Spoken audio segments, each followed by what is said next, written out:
students. Through the adoption of best practices and our active partnership with families and the wider community who are united in supporting the development of engaged, successful, responsible, resilient learners, students will be well prepared to be ethical, empathetic, and contributing citizens. Please stand for the Pledge of Allegiance.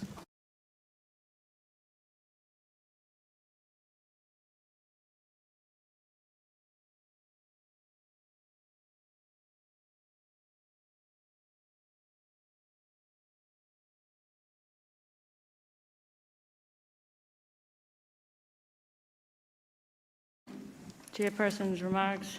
A reminder that the budget presentations are next week with meetings on Tuesday, Wednesday, and Thursday beginning at 6 p.m.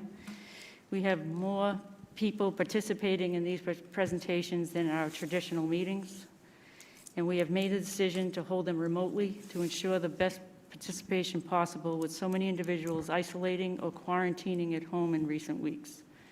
Zoom information will be included in the agenda postings, and the materials will be delivered to your houses Friday to put in the binders you've received earlier today. Oral communications from the public. Members of the public may address the committee for up to 3 minutes, longer with the permission of the chairperson. The committee will not engage in a discussion on topics raised during public comment, but may choose to add the topic to a future agenda. This agenda segment will be limited to 15 minutes. Bernie? Actually, let me get my speech out. I did have one question. That is for the budget meeting. You have to go to the...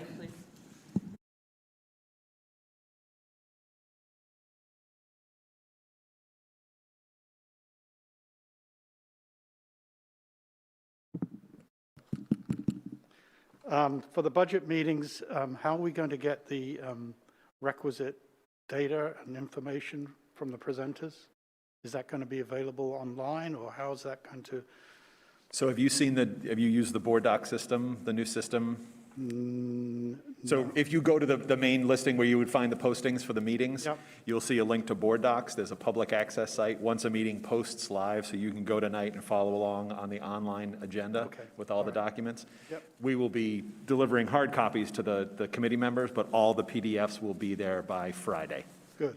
All right. That was it.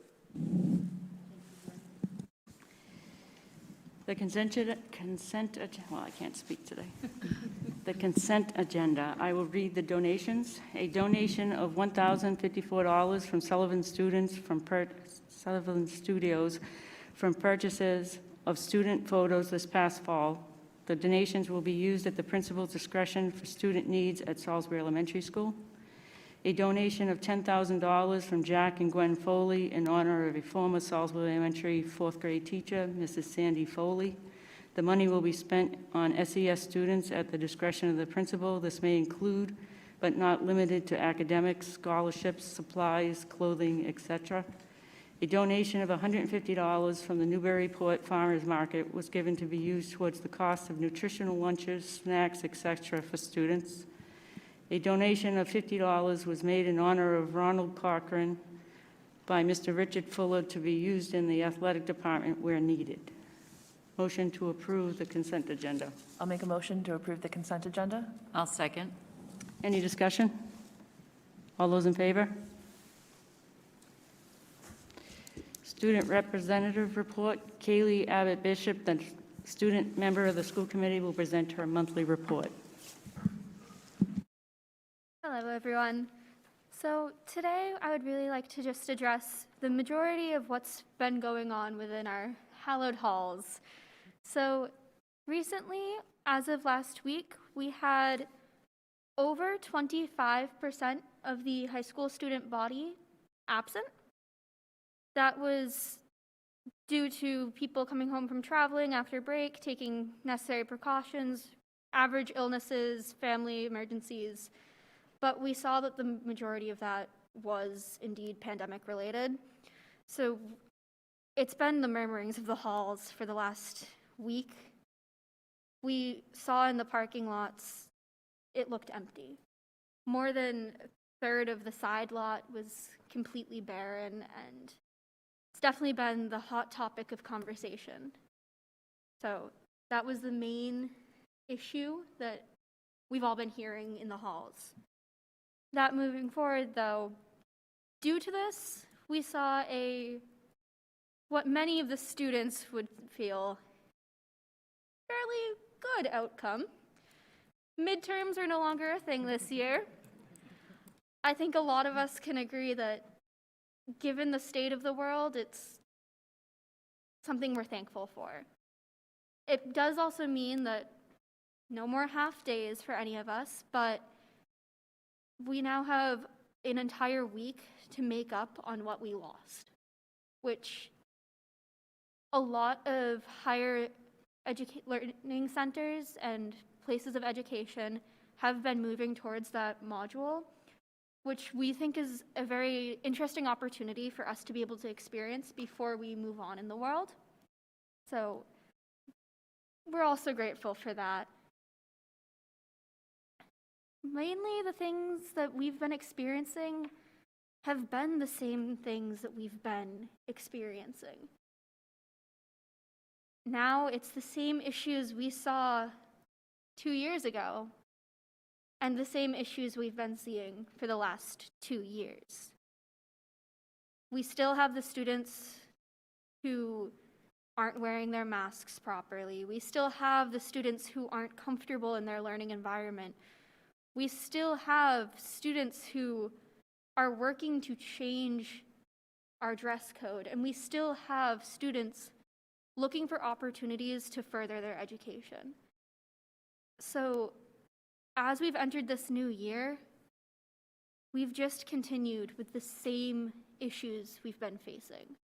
But it feels as though everyone is starting to enter the conversations, and they're starting to ask those questions a lot more than we ever saw before.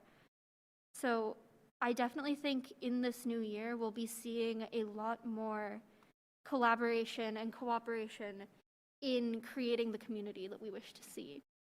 Just today, we had students from the high school meeting in a smaller group about how we wish to see the school change, what our learning environment means for us, what we've seen other schools do that we would like to see.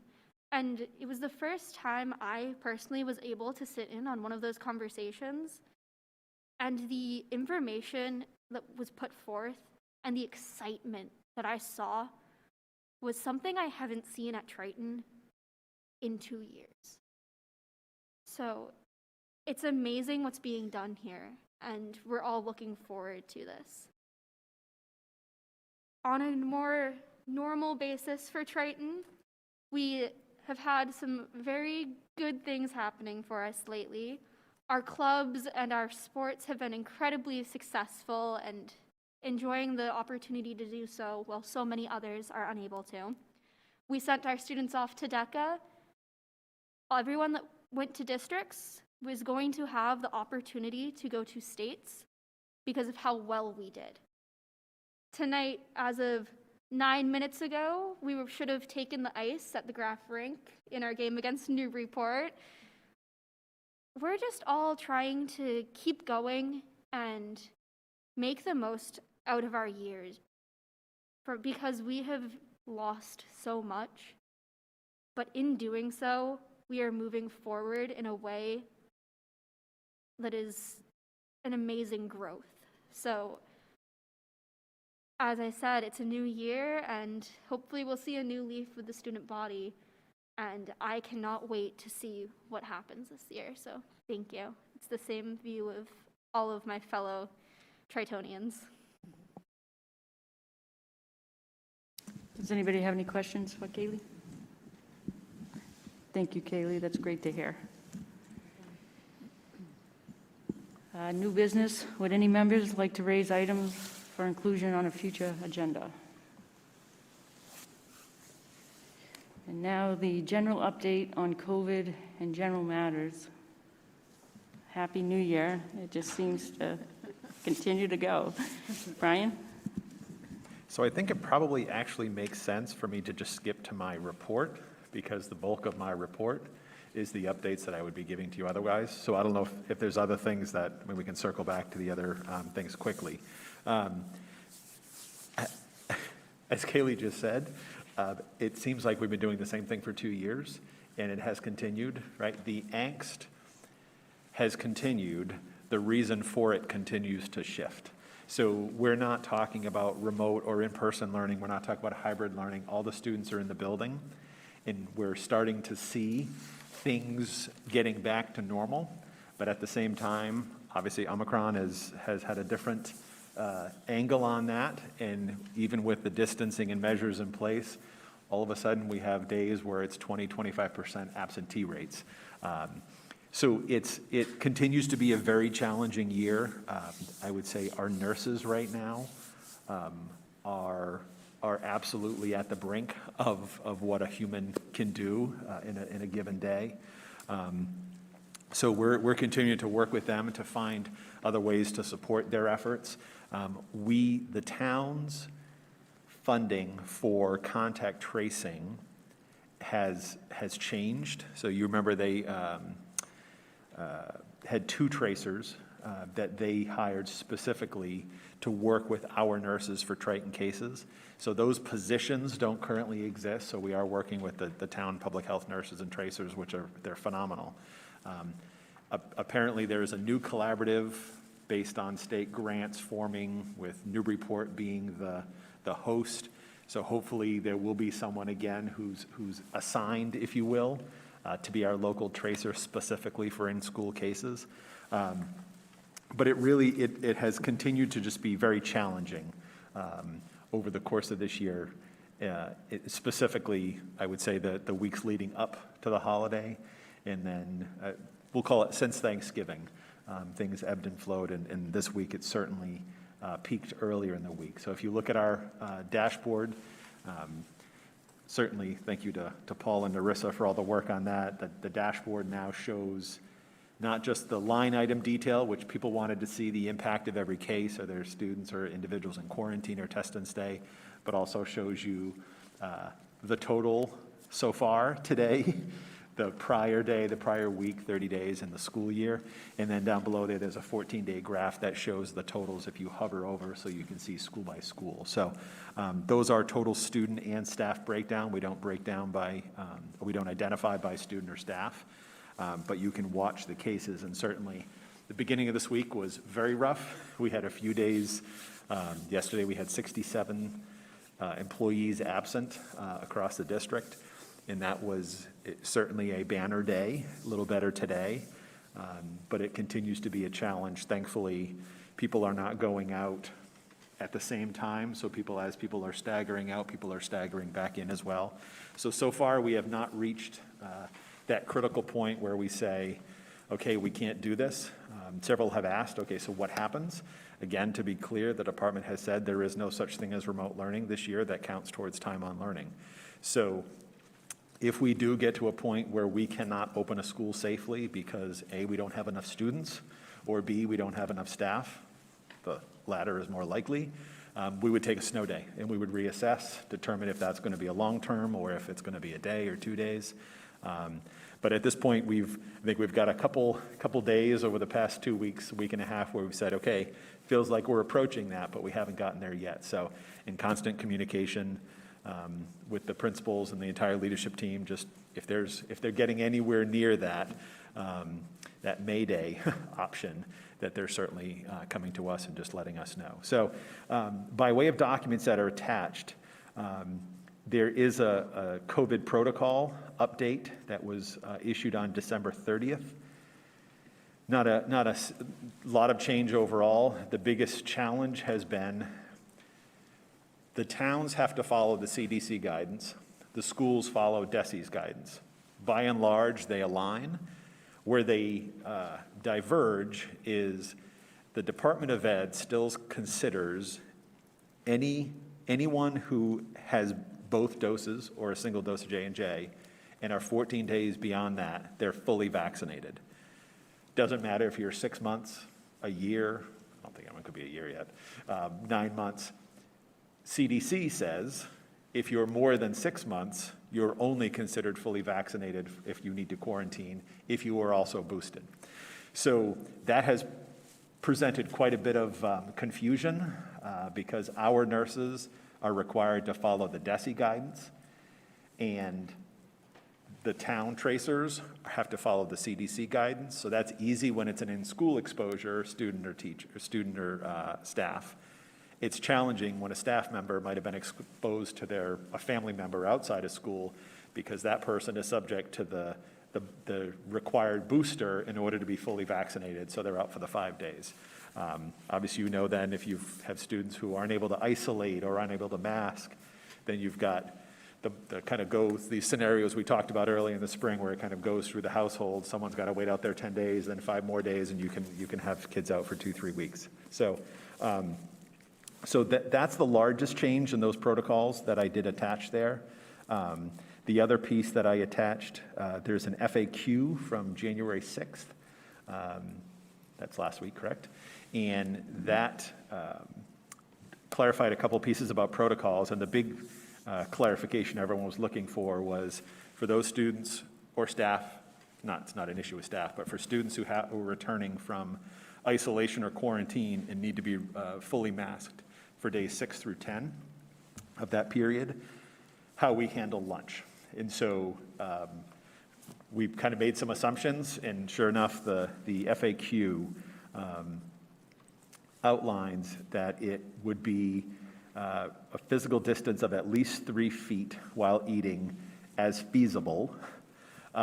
This means that masks must be worn when individuals are waiting for meals or sitting at lunch tables after meals are finished. So at the elementary level, we've been able to attain much more distancing than at the middle school, high school. We currently are trying to balance the right that a student has to HIPAA protection of knowing whether or not they were involved with COVID, with that ability to maximize the distancing. So we're using the faculty staff lounge for middle school and high school at the elementary, just trying to separate out a little more. So I've had a couple of conversations with parents where parents were concerned. Principals have reached out and talked to a lot of parents, and parents fully understand that and they're okay with it, and try and make it fun and just create a little more distancing. So we are doing the best we can with that guidance, as it's kind of an impossible thing to deal with.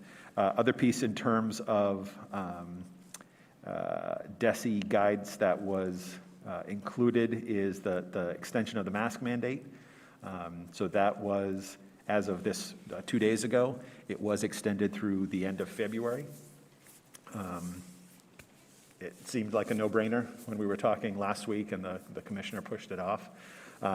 So certainly the trajectory of Omicron, and whether it falls off quickly like it did in South Africa, or there's a lot of questions up in the air, and I'm sure you're seeing the news and the wastewater data that's showing a sharp decrease. So we're hopeful. I'm reading that it's the next week to 2 weeks where we could see the worst of this, and then down from there.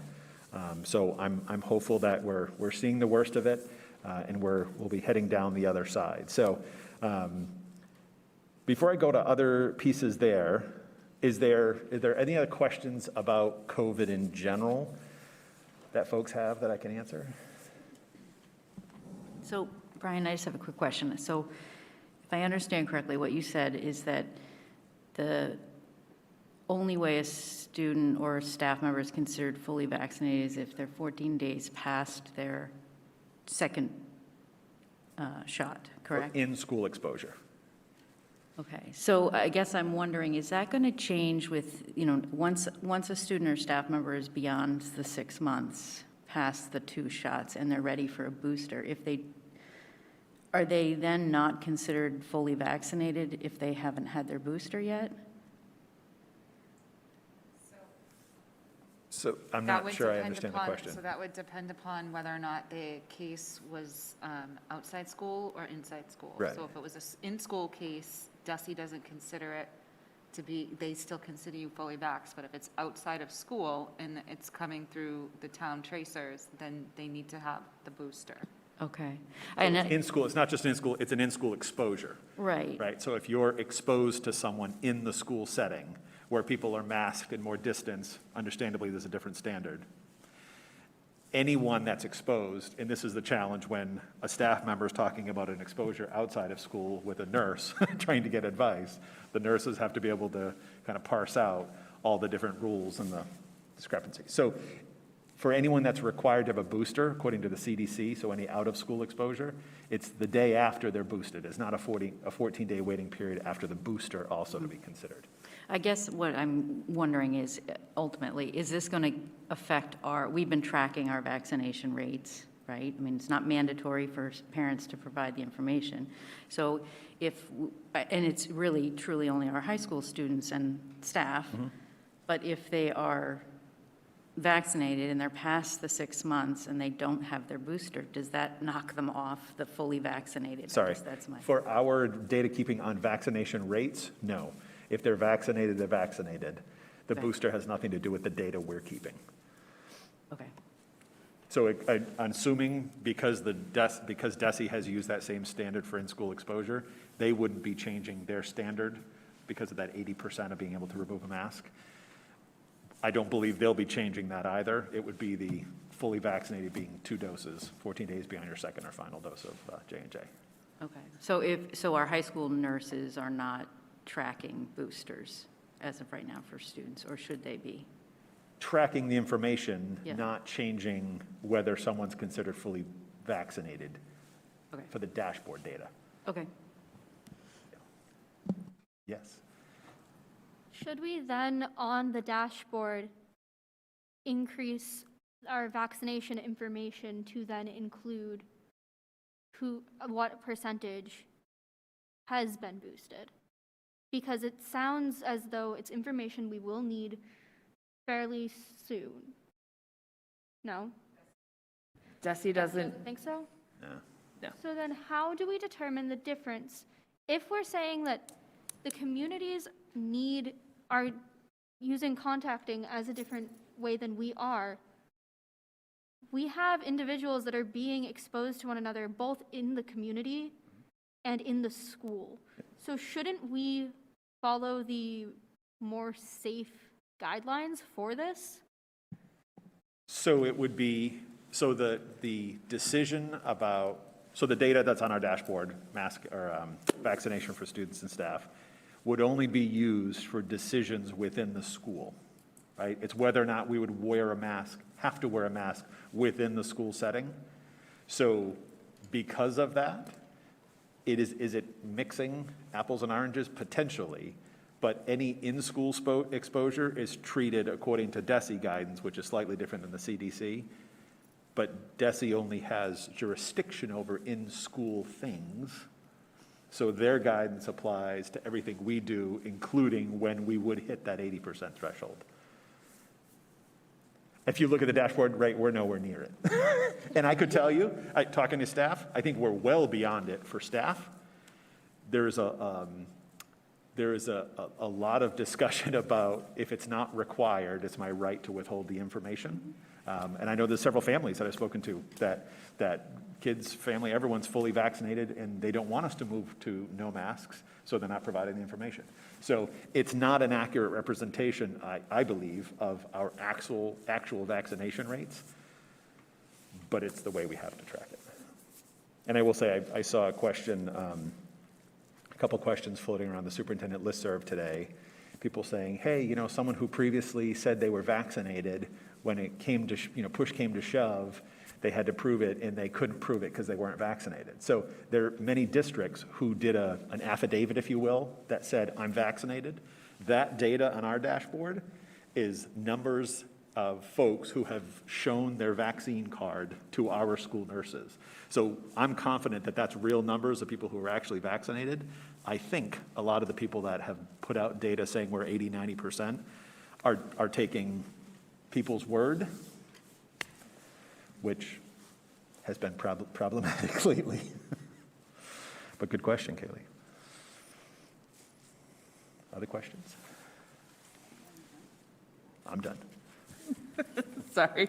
So first of all, I'm really glad Brian took that question because my answer would have been far different. Say that again. I said, I'm glad you took Kaylee's question because my answer would have been far different. We would have hit the ethics versus versus the rules. So my question for you, Brian, I think is a big one. If there are this many absences, right? And I understand that sometimes that looks like having a student that's just out for an extended period of time.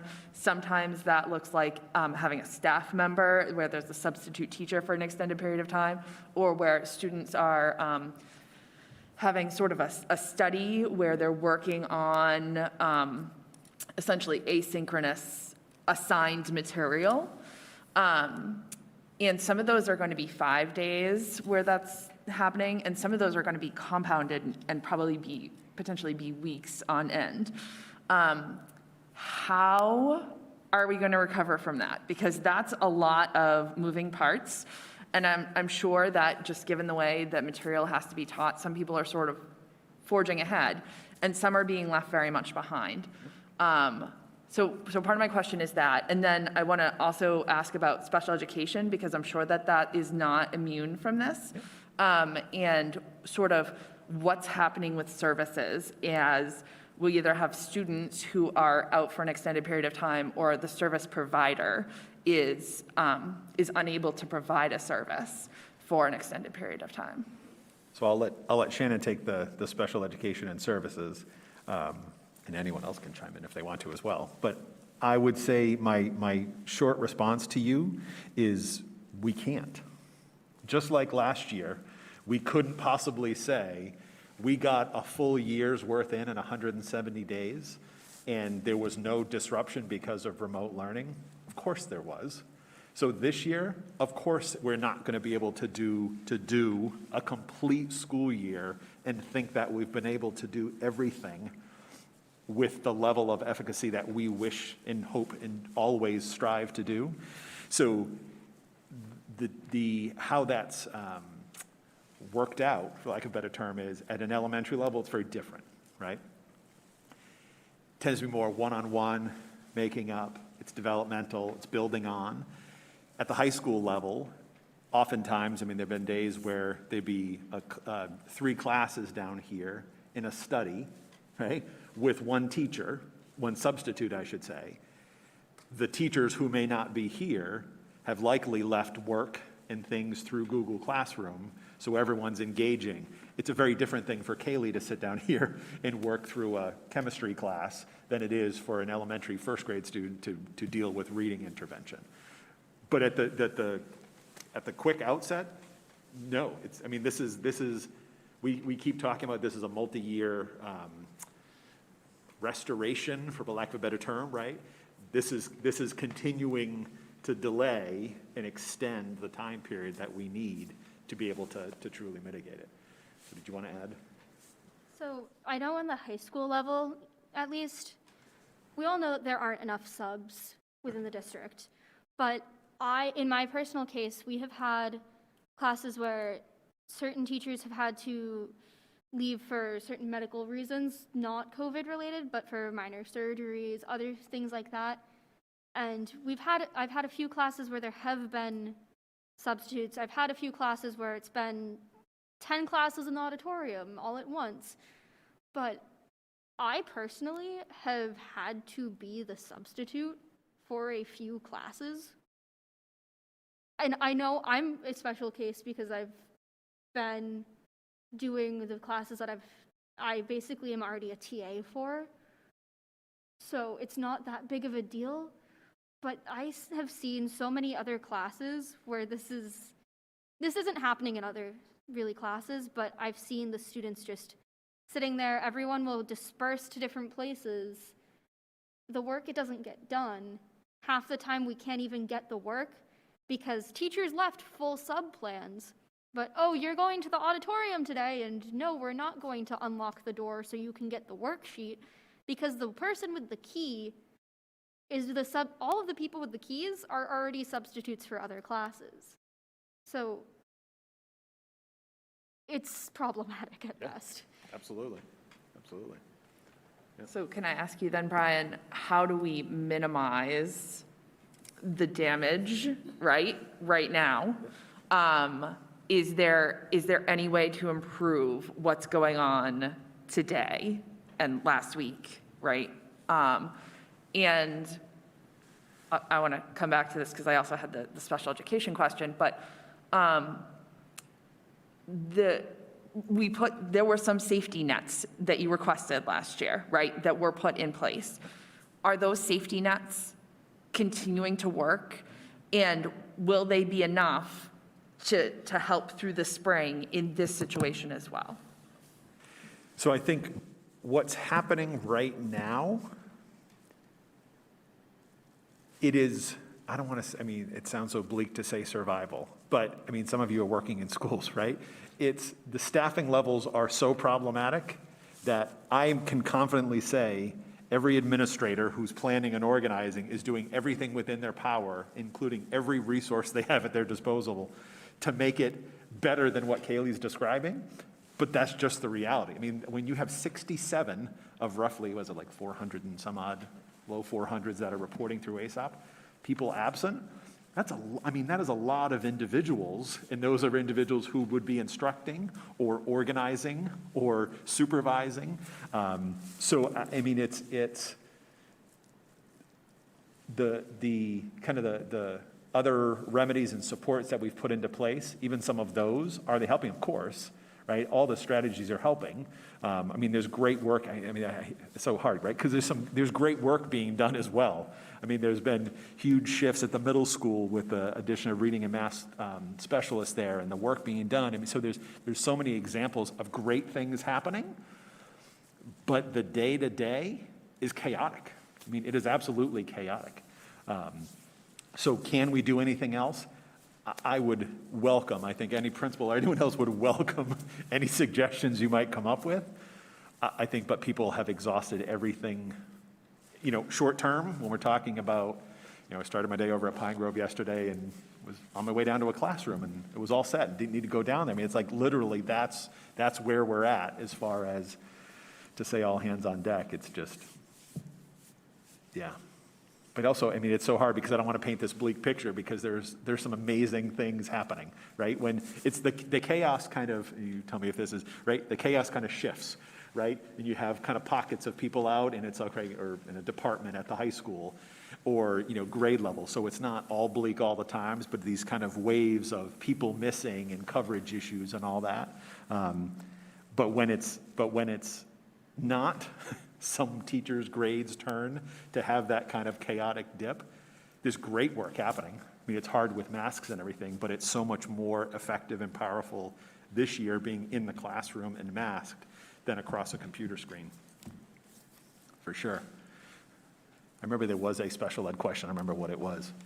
Well, can you also answer the question about those sort of safety nets that were added last year that were supposed to sort of fill the gaps, and whether you think... So which safety net specifically? Well, I know we added, obviously you mentioned extra math and reading specialists, right? And we added, obviously, the summer programs. I don't know if that's something we can even look at doing again, have the financial whatever to do again, but obviously that was something that we heard last year, was how do we, if we're going to say it's full speed ahead and there's no stopping, which is what we're hearing from the state, yet there's stopping going on.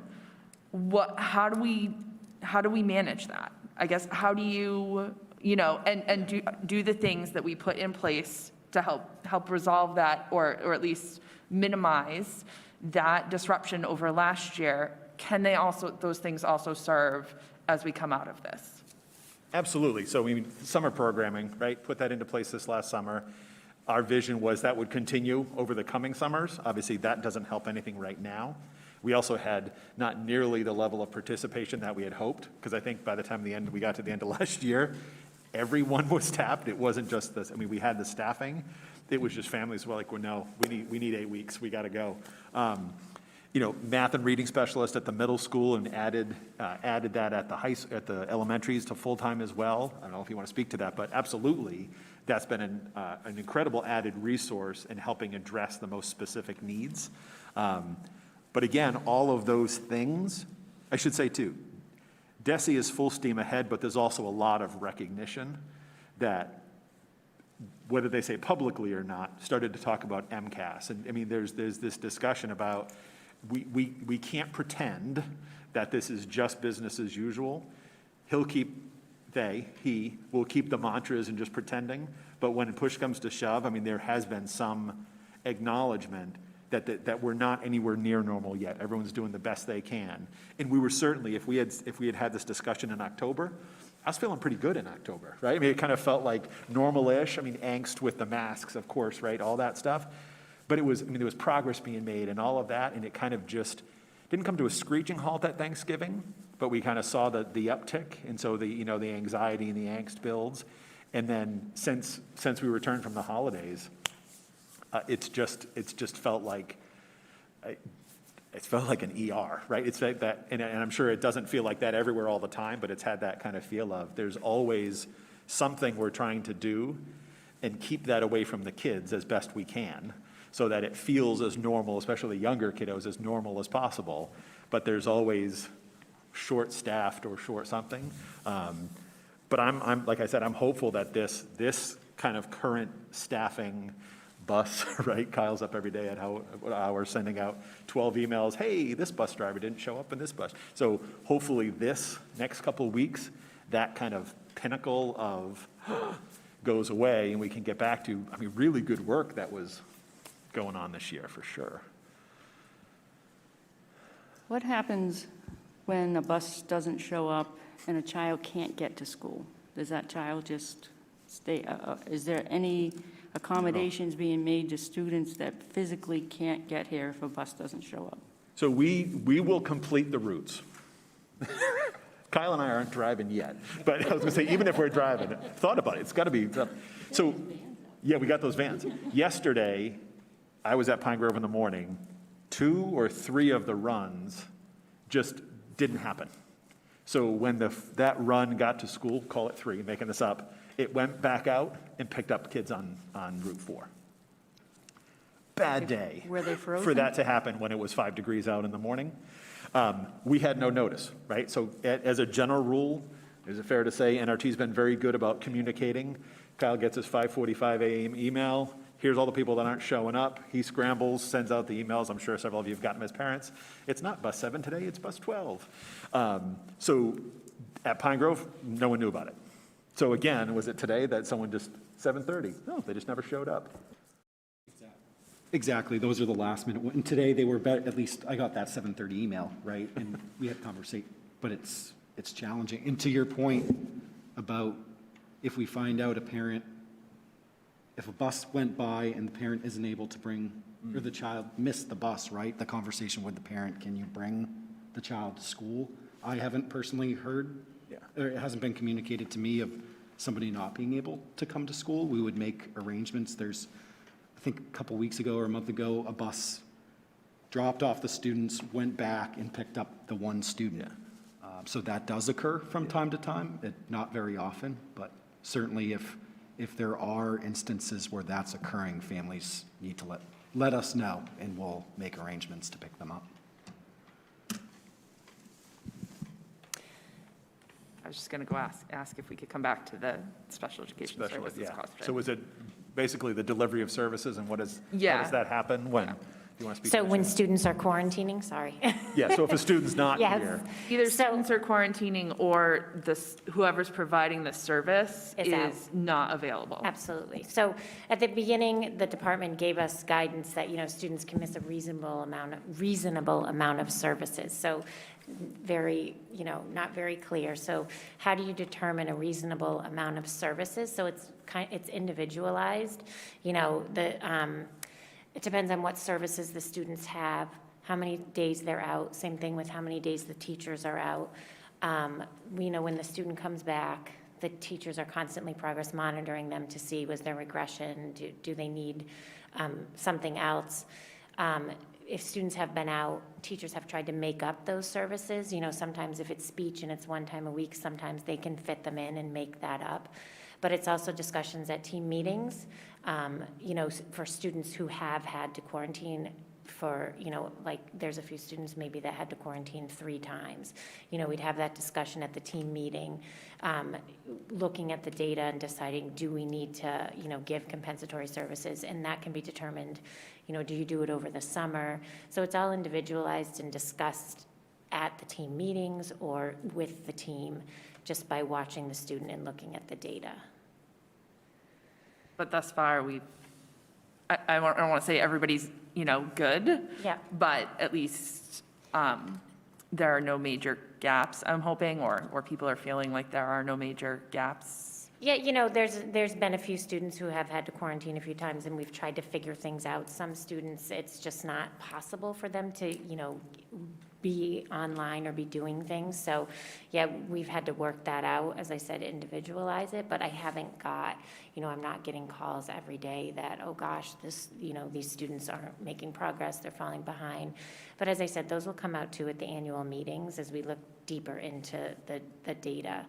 And just like we did last year, we can use the summer to kind of make up that time. Okay, thank you. And I just wanted to make it clear, because as I was thinking through this, I in no way meant to put anyone in the defensive. I know you all are doing the best you can, everybody in the classrooms is doing the best they can, support staff are doing the best they can, school nurses are doing above and beyond right now, and kudos to everybody for that. But it just drives me crazy when I hear things like, schools are struggling without substitutes and students aren't, getting the kind of adequate learning experience, and the response has been, well, schools got ESSER funding. That doesn't do any good if there are no people and you're constantly switching around and, right? It misses the reality. And I guess that's one thing that really bothers me is I feel like there's expectation and perception, and then there's another reality altogether that I'm hearing about and I'm seeing that actually are happening in the schools. And that is, like I said, no knock on you. It's a concern, because I think eventually, right, those butt heads, it becomes a real issue. And that disconnection with reality is real, right, from the Department of Ed. And even if it's with the best of intentions, some of the comments, the things, the meetings, and of course the superintendents are all texting like, for real? Like, this is what we're doing? So it's yeah. But I will say there has been at least some attempts at acknowledging that it can't be expected that there isn't an impact because of all this. I also do want to note, and I don't know if you said this, Shannon, a lot of staff, I shouldn't say a lot of staff, specifically staff that are intervening in any kind, intervention, support, therapies that are one-on-one, when they're out and they're not sick, are trying to get in and provide those therapies, services, whatever, remotely. So it's not something we can require, but the vast majority, unless someone's actually sick, has been, if and when we can, attending meetings or running a meeting or whatever. So there is a lot of that. Obviously, that can't happen when I'm a 4th grade teacher and there's 20 students sitting in my classroom. But for all those other one-on-one interventions, the majority of the staff are getting in remotely as they can, for sure. So other COVID stuff? Yeah, so Kaylee talked about how there's really good conversations happening with students about what comes next, right? And right now you're talking about, we have these major problems right now that we've been addressing for 2 years. Yeah. Continuously addressing for 2 years.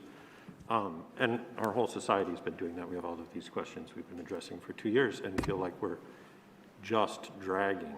And I think education is one of those places where there's a reckoning coming of, do we get to that place Kaylee's talking about before so many people invested in the process drop out of it? The teachers, the nursing staff, the administrators, the IAs, the pipeline of teachers has been slowing for a while now, but if there's a mass exodus of people retiring, which state and national data say, then we have to fix it on a state and national level. But we can't do that here. We don't have those tools. So from my perspective, what we at this table can do is we can say, what can we do here to get to the point Kaylee's talking about, where those good conversations produce results while attracting new people as we lose people and maintaining the people that we have here. And so I guess I'm wondering about things like we just had that 3-day weekend with the snow day. And research seems to show that 3-day weekends are generally beneficial. People come back recharged, refreshed, do better. As we start to look at calendars over the next few years, are there ways to build in more 3-day weekends, either by shortening up summer or taking away one of the week-long vacations? And is that something that the staff and the students would say, yes, this is going to help us get through, or is it not? In terms of things that we can do at this table, teachers and IAs and staff have generally felt undervalued by the state, and maybe my services can be better used elsewhere. One area that's particularly cropped up in the last year and a half is the state now has paid family and medical leave that teachers can't access. So we're being outcompeted in benefits by private sector employers who can offer the state paternity and parental leave and family leave. Looking into that, it seems like it would cost us about $100,000 to opt into that, but we'd save on having to pay people when they use sick time for family leave or long-term. So at this, as we approach budget season, how much would it cost to opt into that, and would that cost be worth it in keeping the people we have who may have elderly family they have to care for or are hoping to start a family, and attracting new people? At a building level, how much ownership do teachers feel for their professional practices and student learning goals? The intent of that law is very much self-reflective, 12 years ago or whatever that was now, but sometimes it doesn't feel that way as a teacher, and that's a question that's at an individual building level and an administrative level. Is that really a back and forth process in developing those goals, and our staff developing in ways that Kaylee's talking about? What do we want to become? Because students learn best when they own the learning. Teachers teach best when they own the teaching. I don't know the answer to that question, and but that's how can we make life better at Triton? How can we be better and keep people that we have that are good and attract new people? And then, are there ways to provide people more time? Schools have had to do so much more for the last 2 years, but that was building upon so much more that had been happening for 10 years that the weight has become crushing, especially in the special education departments where there is so much. Are there ways to give people extra time without costing the district too much? To have a day where you can come in and lock yourself in a closet and do the paperwork that you need to get done, but you don't have time to because you're dealing with that crisis down the hall and the health of the student in front of you. And then, I talked about this a couple of months ago, but also I talked about this in my first policy and advocacy meeting 3.5 years ago. 2 recesses isn't enough for our littlest learners. Is there a way to add recess, more recess, somehow, more unstructured play, which is where the mental health comes from for our smallest children? Is there a way to add more of that? And perhaps tag on to that, and by getting an extra recess, also be able to get extra prep time for our low elementary teachers who usually have not enough to do all that they need to do. So this is where my brain is at right now. And those are specific questions that I have and specific thoughts that I have about why does teaching feel overwhelming right now for so many people? And I know that as administrators, you hear it, and the faculty in the school sometimes are in great places and sometimes they're in less than great places. And what are their specific concerns? And what can we do at this table? And then also, what can you do that's not at this table to make this a place that gets to, this Triton be a place where teaching and learning gets to the point that Kaylee is seeing in the hallways now for the first time in 2 years? That doesn't need any specific answers tonight. It's, a Yeah. general response, but Yeah, I was going to say, I certainly didn't take that as a, let me try and attempt an answer to all those. I think those are really important questions, and I actually put on here for my update, the 2022-23 school year calendar.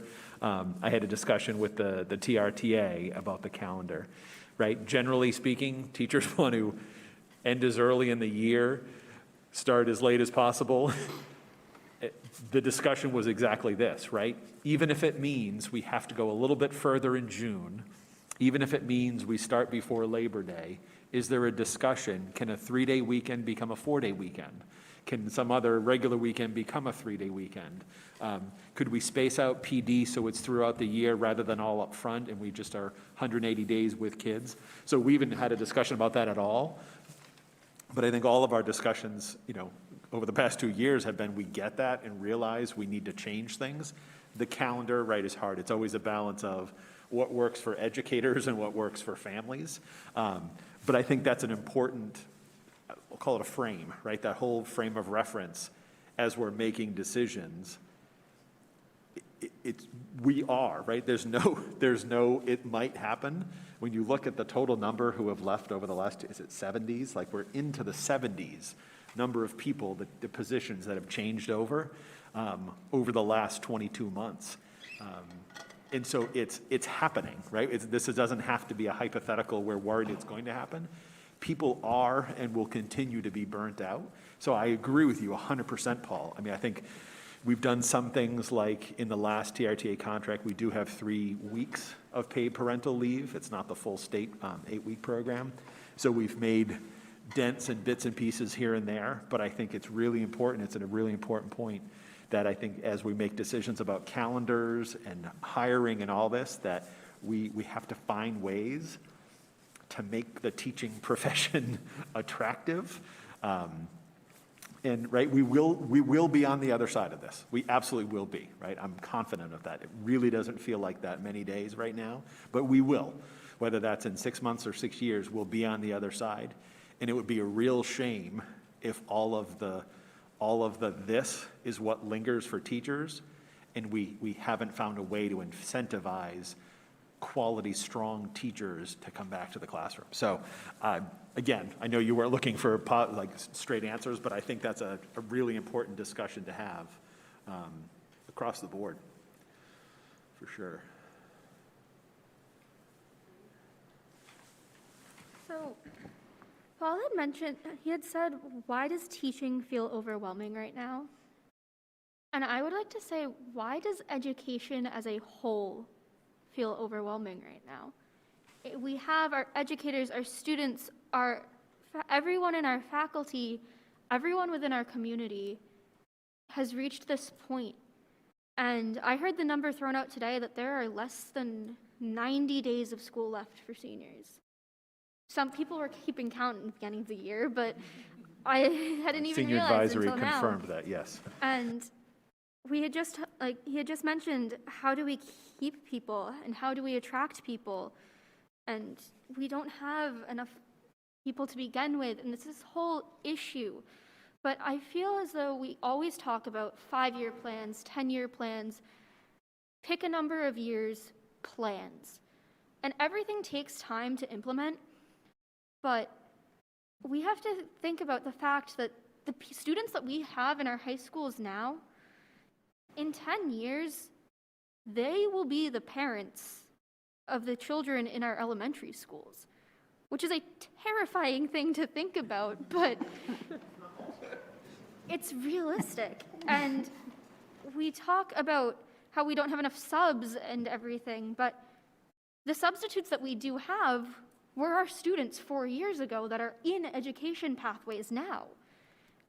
And we see them home on vacation right now, home from break. They're about to leave in a little bit. And when we had numbers the last time we had numbers this big in our community,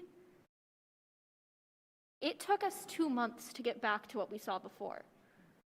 So in 2 months, we're not going to have those substitutes that we have right now that are our future educators that may come back to this school and think, oh, when I was here substituting during that break, it was a good experience. How do we create, in everything that's going on, a community that everyone can look back on and still choose?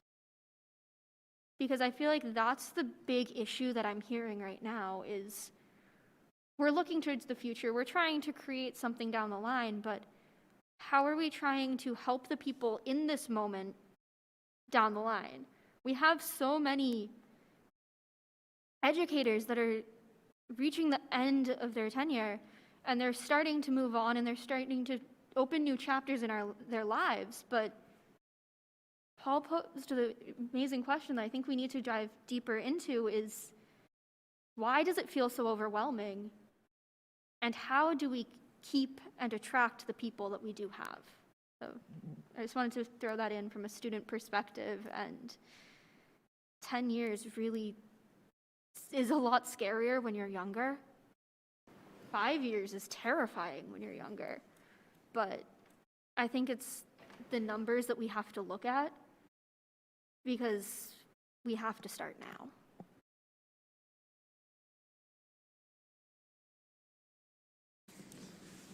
Okay, moving on. It's just not in the schools. I mean, it's happening everywhere. Healthcare, even at my job, there's 75% of our company is out on COVID or close contact. So I think everybody's just trying to make it by to get by this uptick in COVID. And it's exhausting, and it's exhausting a lot of people. And like Marissa said, I mean, I think the teachers and administration are doing the best they can to hold everything together until things get better. And hopefully it's in the next couple of weeks, things start to get better. Hopefully with this 3-day weekend we got coming up, it'll help some. Maybe a 4. Okay. Yeah. If we're doing superintendent's report, I think we need to receive and file. Oh, yes, Are you done? I'm Is not that- done. Oh. I'll do the rest quick, though. We just did the COVID stuff. Other stuff is quick. So attached to the report is a Student Opportunity Act plan that was written a year and a half ago, and we were required to update it. I did the webinar, and it's literally, the commissioner had a pre-recorded message, and it was two lovely individuals I've never met, I've never seen before or heard of. So this doesn't seem to be a top priority with DESE, but we had to update the plan. I emailed it to you, but just so it's here in the record, you've got a copy of the plan. Basically, we've said all that windfall of cash, we're putting it towards effort reduction, or free and full day K. And so that's continues to be the plan, and there it is. So I know you're being snarky about the windfall of cash, but can you define the windfall of cash? Because not everyone. $68,000. Yes, so this is 30-second version, Student Opportunity Act. Many people around this table spent years fighting about this. We kept saying to people, you're not going to get any money. It's going to be the savior. We're not going to get any money. Trust us, you're not going to get any money. We did not get any money. We got $25 per pupil, which is what we've got every year for the past decade. There was some new money that came through in circuit breaker. The Student Opportunity Act plan just requires us to account for the new money we receive through the Chapter 70 program. So it didn't have free full day K, it had universal preschool.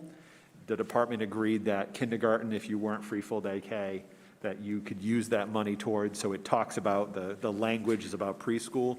It fully qualifies, and the plan has been re-blessed by these people I've never seen before, but apparently it's all set to go. So the windfall is about $68,000. My pleasure. So midterm exams, Kaylee mentioned it. I included Principal Kelly's email out to the community, just noting that we are not in a place to be assessing students midway through the year. Next week, the schedule will be full days. The afternoon will be, the afternoon of each of those 3 days will actually, I take that back, the 3 full days between Wednesday and Thursday, students will basically have an hour and 45 minutes for each of their classes, and have a chance to really not forge ahead for an hour and 40 minutes, but take a step back, take stock. Where are we? Where do we need to fill the gaps? Might be working with some students, other students independent. So that is the plan, and then Friday, they'll meet with all classes once again. Online student registration, you'll hear this in a dollar figure in Greg's technology presentation next week, but we have talked for a long time, yes, I see the nods, about figuring out online registration, and we have persisted with the paper. So Greg has dove deep into Aspen and working with Anna on the pre-K and kindergarten registration. So it's not something we're going to be able to get fully rolling for pre-K and K registration this year. We'll have a Google form submission for pre-K and K pre-registration. But in next year's budget, we're looking to implement an Aspen portal, what they call it, an add-on, that will allow us to completely do registration, remember all that fun stuff at the beginning of the year, filling out the same form and all the documentation, all of that on an annual basis in the Aspen system. So you'll hear more about it next week, but I had to just put a note because I was literally dancing around my office.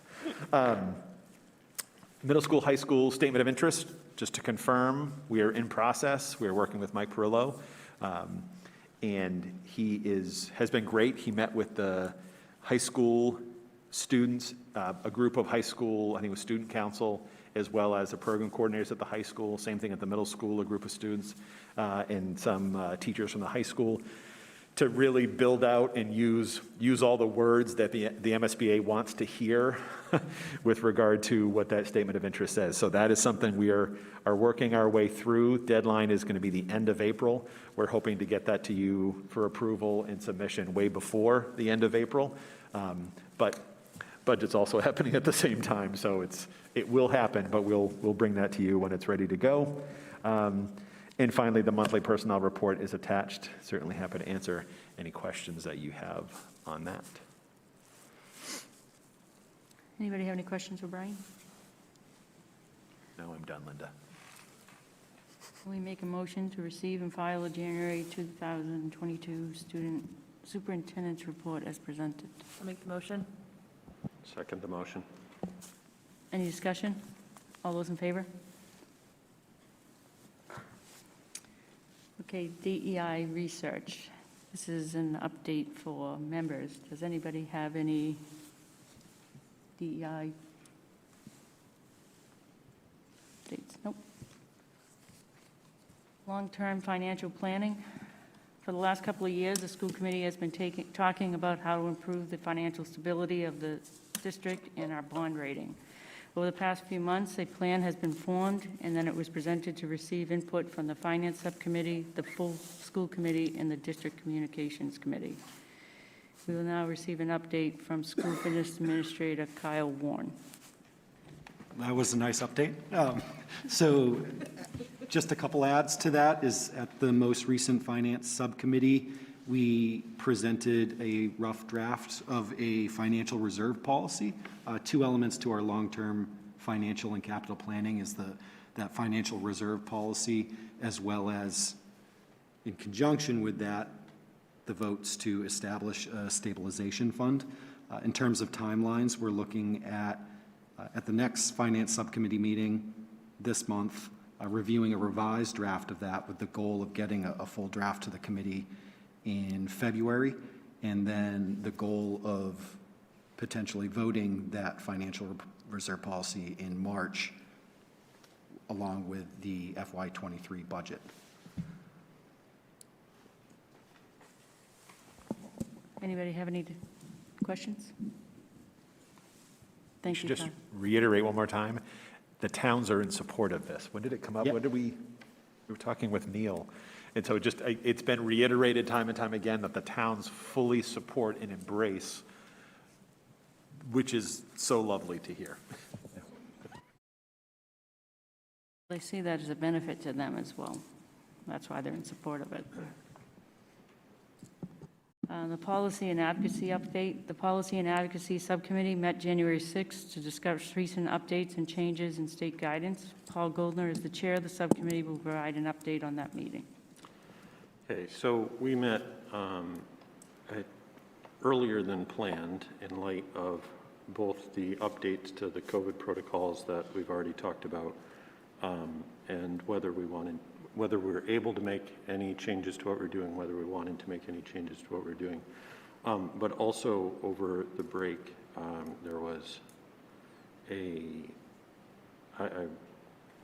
craziness around testing and masks being distributed to schools and superintendents, which ended with half of the tests that were promised being kind of delivered if administrative personnel would drive to, 3 pickup locations for the tests around the state, and then Triton ended up distributing those on the last day of vacation, and to staff, most of the staff, it sounded like, showed up and got those tests. And then the masks, it turned out, were not what they were supposed to be, and that's been in the newspapers a couple of times. This has been kind of an ongoing issue that we've talked about at this table for 1.5 years now, that DESE's measures to assist schools have either been too late, not helpful, or interfered with planning that has already happened and run counter to that and caused the planning to have to be done again.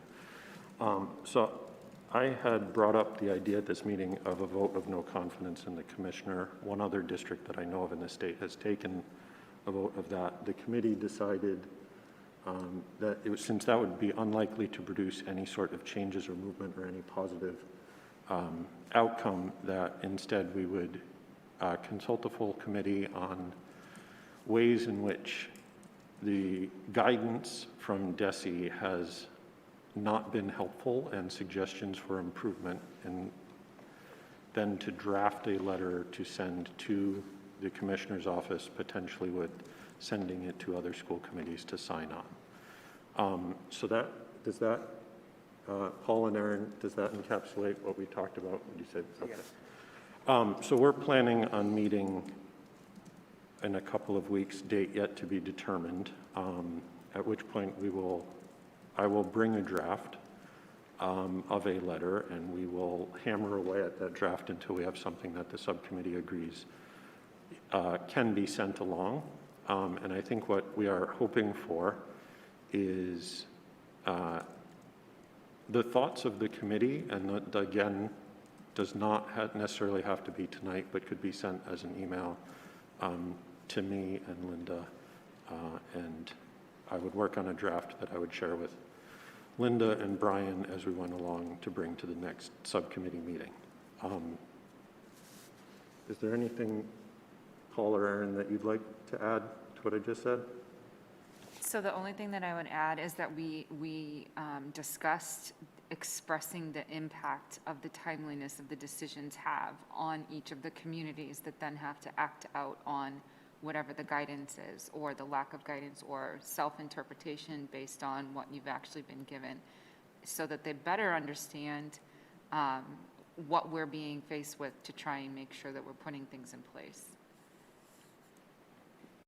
I was going to say, I feel like it's the most frustrating piece has been communication and timeliness. So if we take the two over the holidays things, masks and the tests, the masks, we at least knew 1.5 weeks.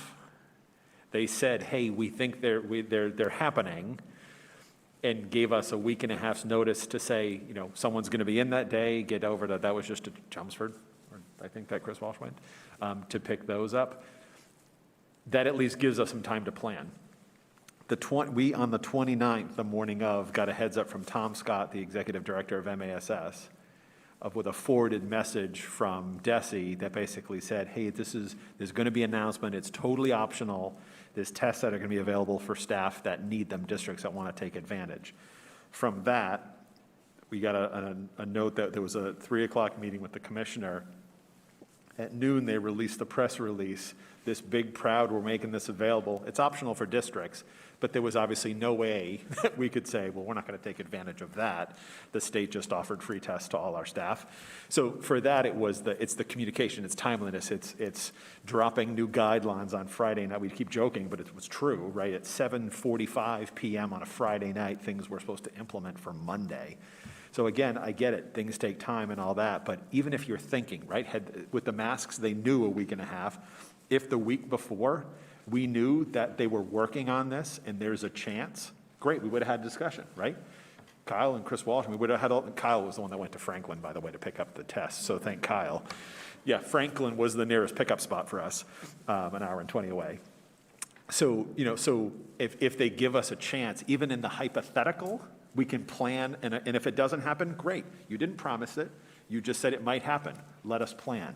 But the last minute, saying it's optional, playing the hero and putting it back on us, it just doesn't work. There's that disconnect you were talking about earlier, Narissa. That sounds like a great idea. I mean, as we know, the Department of Ed has let us down throughout the whole pandemic and before the pandemic with the mandates, the unfunded mandates that they require us to do. So I guess, having done a lot of the advocacy, I've always been a bigger fan of setting the asks rather than coming back afterwards and saying, you didn't do what we needed you to do, if we didn't actually ask for it. I 100% agree with timeliness, because that should be something with anything that you're doing, right, is you need enough notification. Even when Brian's calling a snow day, right, he's trying to make the judgment call of, do you have enough confidence in the forecast, and how early can you make that to give people time to adjust? And that's something that is 100% unpredictable. And these decisions that Dusty is making are not that unpredictable. So there should be a longer lead time. And I think that's a totally appropriate expectation. The other thing that I would be curious about, and I don't know if Brian has heard anything about this, was this latest news that just came out about the bulk purchase of rapid tests. I know we have had staff members, I've to some degree become kind of the clearinghouse of where can I find a rapid test really quick, or where can I get a PCR. I know staff members are looking for them. I've had them reach out and say, do you know where I can get one? They're in demand. I have not heard anything about how those are intended to be used other than schools, right? They just keep saying schools. So I just wonder if there's an ask that we can make there to say, if they're not intended for staff members, can some of them be set aside so that staff members could have the ability to test once a week, or whatever the situation is, based on the quantities, to give everyone some peace of mind, because there are always concerns about what are you carrying home to your family, and what are you carrying back to your students and the other staff members in the school. And I think peace of mind can go a long way toward that. So I wonder if that's maybe an ask that could go in there as well. Yeah, and I have not heard anything specific about that other than the same words from the State House news releases that talked about prioritizing pre-K through 12 and early childhood education. I will say, so this is separate and other from, we have, Chris Walsh was rolling 4 cases, I think it was 1,600 Binax rapid tests down the hall the other day. So we partner with the state through CIC Health. So we have lots of Binax tests. We're only able to swab someone in school who is symptomatic. So granted, we've taken some leisure with those when the nurses have, a positive staff member or student and someone consents and we might be using them, but the state technically is looking for every one of those tests that's shipped to us, that there's a report of positive or negative in the Stop the Spread state site. So if they ship us 5,000, they're going to be expecting 5,000 positives/negatives before they ship another case of 5,000. So those are far more restricted. So there's been lots of discussion about, can we just use those? There's clearly a supply there. They feel more accurate to me. That's purely anecdotal on my estimation. Lots of tests. So, we still have a handful of those tests that were provided by the state that we're kind of making sure, they're in my office right now, we're going to dole out to schools just so they, because those aren't regulated. So if someone needs one, you test in a classroom, all right, go home, take a test, at least right away. But my hope in the spirit of how that sounded was specifically for schools, and it wouldn't be in schools because there's surveillance testing and symptomatic testing already in place if we want that.